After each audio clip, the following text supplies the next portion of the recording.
Welcome, friends, to a quiet space of reflection. We are about to embark on a journey together. It is a journey back to the very first moments of the world as we know it.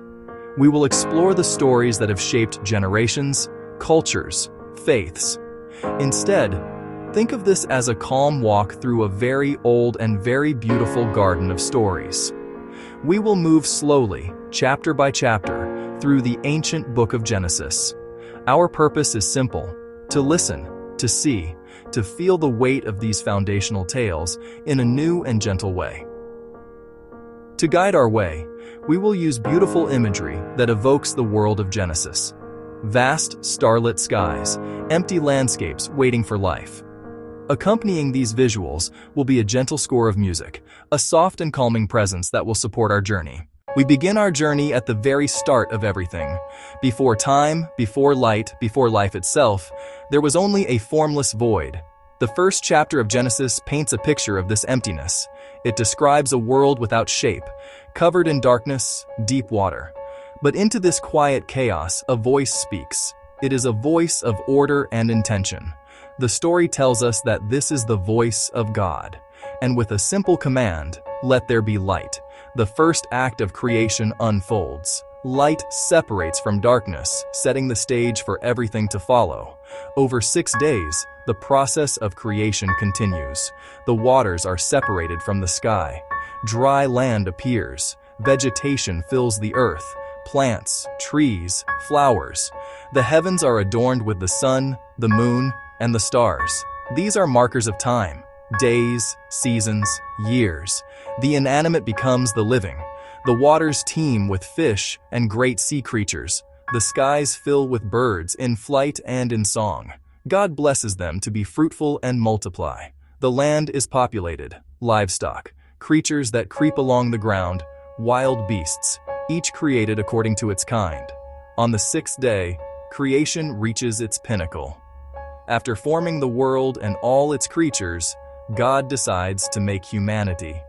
The text says, "Humans are made in God's own image." This is a profound statement.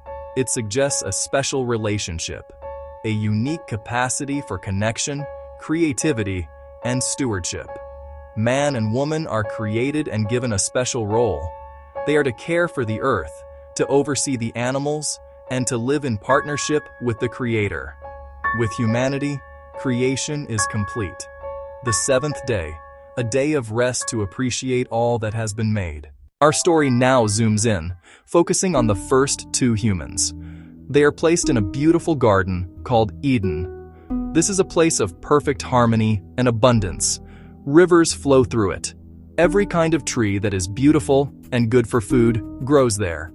In the middle of the garden stand 2 special trees: the tree of life, the tree of the knowledge of good and evil. The man, Adam, is given the task of working and keeping the garden. He is given just one rule. He can eat from any tree in the garden, but he must not eat from the tree of the knowledge of good and evil. The consequence for breaking this rule is death. In this perfect setting, Adam is not meant to be alone. God brings all the animals to Adam, and he gives them their names. Yet among all these creatures, no suitable partner is found for him. So a deep sleep falls upon Adam. From his side, God forms the woman, Eve. When Adam sees her, he recognizes her as part of himself, bone of his bone, flesh of his flesh. This idyllic peace is soon disrupted. A new character enters the story, a serpent. The serpent is described as the most cunning of all the wild animals. It approaches Eve and begins to question the one rule they were given. The serpent plants a seed of doubt. It suggests that God is not being entirely truthful. It claims that eating from the forbidden tree will not lead to death. Instead, it will make them like God, knowing good and evil. The serpent's words are tempting. They appeal to a desire for wisdom and power, making the forbidden fruit seem incredibly desirable and worth the risk. Eve looks at the fruit. She sees that it is good for food, pleasing to the eye, and desirable for gaining wisdom. The temptation becomes too strong to resist. She takes some of the fruit and eats it. Then, she gives some to Adam, who is with her, and he also eats. In that moment, everything changes. Their eyes are opened, and they see their own nakedness for the first time. The innocence they once knew is gone, replaced by a new awareness of shame and fear. They quickly sew fig leaves together to cover themselves. The perfect harmony of the garden has been broken by a single act of disobedience, a choice that will have consequences for all of humanity. The consequences of that choice in the garden unfold swiftly. Adam and Eve are banished from Eden, separated from the tree of life. They must now live in a world where work is hard, childbirth is painful, life ends in death. They have two sons, Cain and Abel. Cain becomes a farmer, working the soil, while Abel becomes a shepherd, tending flocks. In time, they each bring an offering to God. Cain brings some of the fruit of the soil, and Abel brings the best portions of the firstborn of his flock. God looks with favor on Abel's offering, but not on Cain's. This rejection fills Cain with a deep and simmering anger. God warns Cain about the danger of his anger, telling him that sin is crouching at his door, but that he must rule over it. Cain does not listen. Instead, he invites his brother Abel out into the field. There, overcome by jealousy, he attacks and kills him. This is the first murder, a tragic escalation of the brokenness that entered the world. When God asks Cain where his brother is, Cain famously replies, "Am I my brother's keeper?" His punishment is to become a restless wanderer on the earth, forever marked by his crime. As generations pass, humanity multiplies across the face of the earth. But the world becomes an increasingly dark and violent place. The narrative describes a world filled with wickedness, where every intention of the human heart was only evil all the time. This corruption grieves God deeply. The story reaches a point of crisis. God decides to cleanse the earth of its corruption through a great flood, a cataclysmic event that will wipe the slate clean. Yet, even in this story of judgment, there is a glimmer of mercy. Amidst all the wickedness, one man finds favor with God. His name is Noah. He is described as a righteous man, blameless among the people of his time.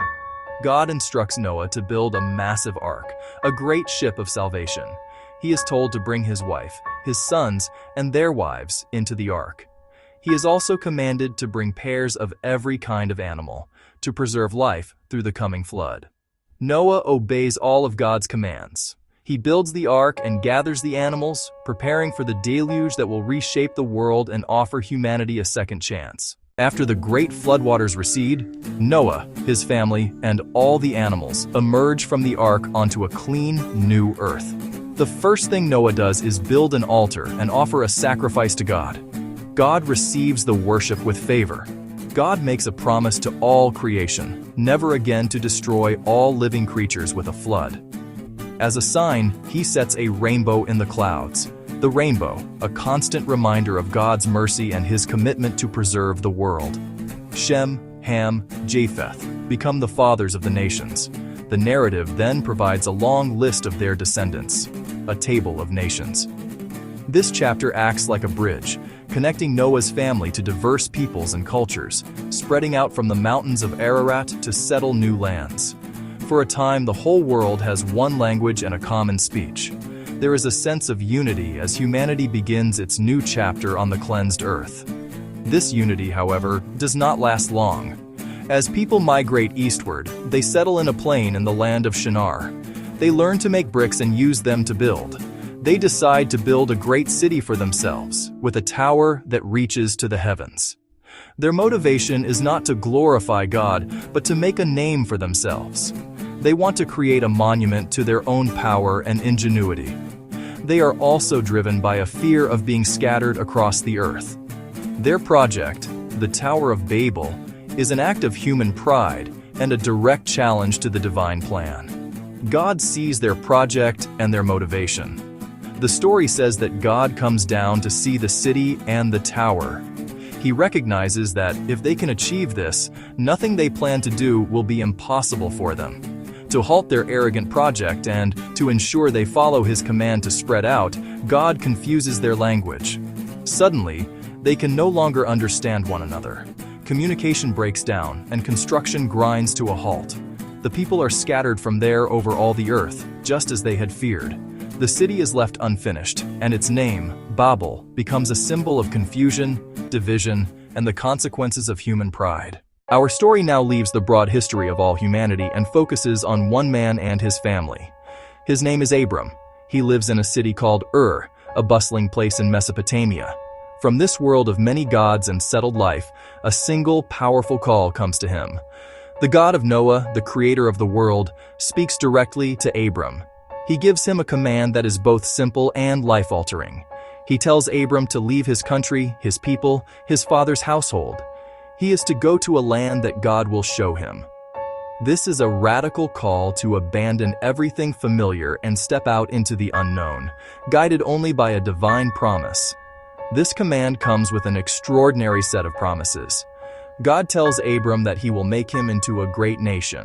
He will bless him and make his name great. Those who bless Abram will be blessed. Those who curse him will be cursed. And through Abram, all the peoples on earth will be blessed. This is the beginning of a covenant, a sacred agreement that will shape the rest of the story of Genesis and beyond. Abram, at the age of 75, chooses to obey. He takes his wife, Sarai, his nephew, Lot, and all their possessions. And they set out on their journey, not knowing their final destination. Their journey is long and arduous. They travel from Haran through the vast and empty spaces of the ancient Near East. Finally, they arrive in the land of Canaan, the land God has promised them.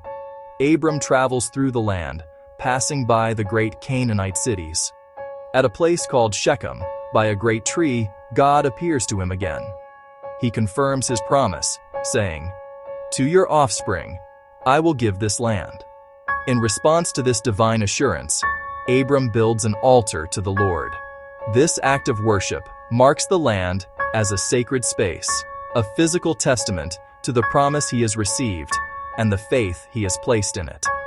As Abram continues his journey through Canaan, he builds another altar between Bethel and Ai. He calls on the name of the Lord, deepening his relationship with the God who called him. This journey is not just a physical migration from one place to another. It is a spiritual pilgrimage.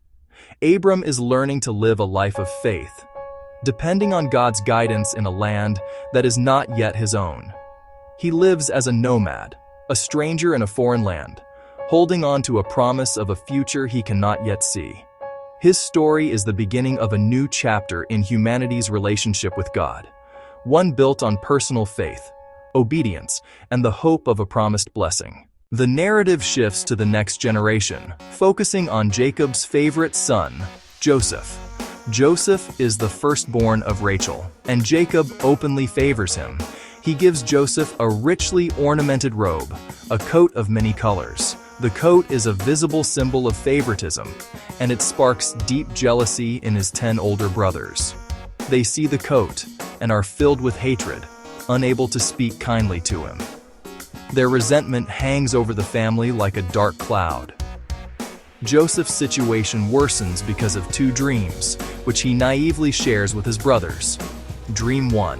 Men binding sheaves in a field. Joseph's sheaf rises alone. His brothers' sheaves bow to it. Dream 2. The sun, the moon, 11 stars bow down to him. When he tells them, their hatred intensifies. They see the dreams as proof of his arrogance and future rule. Jacob rebukes him for the second dream, yet keeps the matter in his mind. Jacob sends Joseph to check on his brothers who are grazing near Shechem. From a distance they see him and plot murder. They decide to get rid of the dreamer once and for all. Reuben suggests a less violent plan: throw him into an empty cistern and rescue him later. The brothers agree. They strip Joseph of his coat and throw him into the dry pit. While they eat, an Ishmaelite caravan to Egypt passes by. Judah suggests selling Joseph as a slave. They will profit and avoid blood guilt. They pull Joseph from the cistern and sell him for 20 shekels of silver. They dip the coat in goat's blood and bring it back to Jacob. Jacob sees the bloody robe and believes Joseph is dead. He descends into deep grief, while Joseph is carried away, a slave bound for Egypt. In Egypt, Joseph is sold to Potiphar, the captain of Pharaoh's guard. Despite his circumstances, the Lord is with Joseph and he prospers. Potiphar sees that Joseph is capable and trustworthy, and he places him in charge of his entire household. However, Potiphar's wife repeatedly tries to seduce him. Joseph consistently refuses her advances, stating that he will not sin against his master or against God. One day, she grabs his cloak and he flees, leaving it in her hand. Enraged by the rejection, she falsely accuses Joseph of trying to assault her. Potiphar, believing his wife's lie, throws Joseph into prison. Even in the darkness of the prison, God's favor remains with Joseph. The warden sees his abilities and soon puts him in charge of all the other prisoners. While there, two of Pharaoh's officials are imprisoned with him, the chief cupbearer and the chief baker. They each have a troubling dream, and Joseph, with God's help, correctly interprets them. He tells the cupbearer he will be restored to his position in 3 days, and the baker that he will be executed. Everything happens exactly as Joseph predicted. He asks the cupbearer to remember him and mention him to Pharaoh, but once freed, the cupbearer forgets all about the young Hebrew in the prison. 2 full years later, Pharaoh himself has 2 disturbing dreams that no one in Egypt can interpret. He dreams of 7 fat cows being devoured by 7 skinny cows, and 7 healthy heads of grain being swallowed by 7 thin heads of grain. It is only then that the cupbearer remembers Joseph. Joseph is brought from the prison to stand before the most powerful man in the world. He tells Pharaoh that God has revealed what he is about to do. There will be 7 years of great abundance in Egypt, followed by 7 years of devastating famine. He advises Pharaoh to appoint a wise man to collect and store grain during the good years to prepare for the bad. Pharaoh is so impressed with Joseph's wisdom that he appoints him as his second-in-command. Joseph is given Pharaoh's ring, fine linen robes, and a new Egyptian name. He rises from slave and prisoner to become the vizier of Egypt. When the famine strikes, it is severe not only in Egypt but in all the surrounding lands, including Canaan. Back home, Jacob sends his 10 sons to Egypt to buy grain. They come and bow down before Joseph, the powerful Egyptian governor, fulfilling his childhood dreams. They do not recognize him, but he recognizes them. After a series of tests to gauge their character and see if they have changed, Joseph finally reveals his identity. The reunion is overwhelming, filled with tears and shock. Joseph reassures his terrified brothers, telling them, "You intended to harm me, but God intended it for good." He forgives them completely and arranges for his entire family, including his elderly father Jacob, to move to Egypt, saving them from the famine and setting the stage for the next chapter of their history. As we draw our journey to a close, we can look back and see the powerful threads that weave through the entire book of Genesis, from the cosmic scale of creation to the intimate, tearful reunion of a fractured family. These stories explore the very essence of the human condition. We have walked through a narrative of beginnings, witnessing the birth of the universe, of humanity, and of a single family chosen for a special purpose.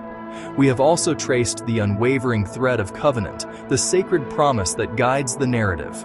This promise, first given to Abraham under a canopy of stars, was a pledge of land, of countless descendants, and of a blessing that would extend to all the earth. It was a promise tested by famine, by barrenness, by family conflict, and by the deepest trials of faith. Yet, through it all, the promise endured. It was renewed with the quiet Isaac, wrestled for by the determined Jacob, and ultimately preserved through the providential rise of Joseph in Egypt. Another profound theme we have encountered is the constant interplay between human freedom and its consequences. Adam and Eve were given a choice in a perfect garden, and their decision brought pain and separation into the world. Cain chose jealousy over brotherhood, unleashing violence and grief upon his family. The builders of Babel chose pride over humility, resulting in confusion and division. Yet, this same freedom allowed Abraham to choose faith, Jacob to choose reconciliation, and Joseph to choose forgiveness. Finally, we have seen how suffering and divine faithfulness are woven together throughout these 50 chapters. The stories of Genesis are filled with pain, the sorrow of exile, the heartache of infertility, the bitterness of sibling rivalry, and the injustice of slavery and imprisonment. These are not easy stories. Yet, time and again, in the midst of suffering, a guiding hand is revealed. God hears Hagar's cry in the desert. He provides a ram for Abraham on the mountain. He wrestles with Jacob in the dark, and he transforms Joseph's tragic betrayal into an act of salvation for his entire family. This persistent theme offers a quiet hope, suggesting that even in our darkest moments, we are not alone, and that a greater purpose can emerge from our deepest trials. As our retelling of Genesis concludes, we are left with a story that has come full circle, yet is poised for a new beginning. We started with a single family in a garden. We end with a large family, the 70 members of Jacob's clan, finding refuge in the fertile land of Egypt. The journey from the garden to Goshen has been long and fraught with peril, marked by human failure and divine intervention. The book's final scenes are ones of forgiveness and reconciliation, as Joseph embraces the very brothers who sold him into slavery. It is a powerful testament to the possibility of healing and redemption, even after years of pain and separation. The closing chapters of Genesis serve as a bridge to the epic story that will follow. Jacob, now called Israel, blesses his 12 sons, prophesying the future of the tribes. These blessings are complex, filled with praise and critique, reflecting the flawed but chosen nature of this family. When Jacob dies, he makes Joseph swear to carry his bones back to Canaan, a final act of faith in the covenant God made with his fathers. Why do these ancient stories endure? They persist because they speak to the deepest parts of our shared human experience. Where do we come from? Why are we here? How do we find our way through family conflict, personal failure, the search for meaning? The characters of Genesis are not flawless saints. They are real people who struggle with pride, jealousy, fear, doubt. In their imperfection, we see ourselves, and in their journey, a mirror for our struggles and our hopes for forgiveness and transformation. So, we leave you here, at the end of this first book, with an invitation for gentle reflection. The music fades, the images recede, but the stories remain.